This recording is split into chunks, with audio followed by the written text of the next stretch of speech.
ଅଧା ଗଢ଼ା କଲ ନିଜେ ନିଜକୁ ଲୁଚେଇ ରଖିଲ ପାଦ ପାଣିକୁ।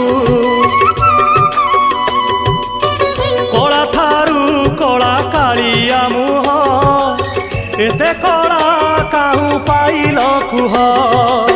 ସତେ କି ପାପ ଧୋଇ କାଳିଆ ଗଲ ହୋଇ ସବୁ କଳଙ୍କର ବୋଝ ମୁଣ୍ଡାଅ।